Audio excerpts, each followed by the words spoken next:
समाजातील व्यसनाधीनता कमी व्हावी, मधुमेही व्यक्ती निरोगी राहाव्यात यासाठी समर्थ सोशल फाउंडेशन कार्यरत आहे। फाउंडेशनच्या चळवळीत सहभागी होऊन काम करणाऱ्या व्यक्तींचा नुकताच सन्मान करण्यात आला। कोल्हापुरातील समर्थ सोशल फाउंडेशनच्या वतीनं न्यूट्रीफिल हेल्थ कंपनीच्या सहकार्यानं व्यसनमुक्त आणि मधुमेहमुक्त चळवळ चालवली जाते। या चळवळीत काम करणाऱ्या व्यक्तींवर व्यसनी आणि मधुमेही लोकांना शोधून त्यांच्यावर योग्य उपचार आणि समुपदेशन करून त्यांना व्यसनमुक्त आणि मधुमेहमुक्त करण्याची जबाबदारी असते। फाउंडेशनच्या या चळवळीत सहभागी होऊन उल्लेखनीय कामगिरी करणाऱ्या व्यक्तींना राज्यस्तरीय व्यसनमुक्ती आणि मधुमेहमुक्ती दूत पुरस्कार प्रदान करण्यात आला।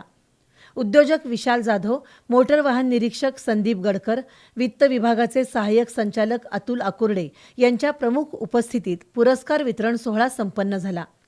समर्थ सोशल फाउंडेशनच्या कार्याची माहिती संस्थेचे संस्थापक सादिक शेख यांनी दिली, तर शिवशंभू निवासी व्यसनमुक्ती केंद्राबाबत सागर देसाई यांनी माहिती दिली।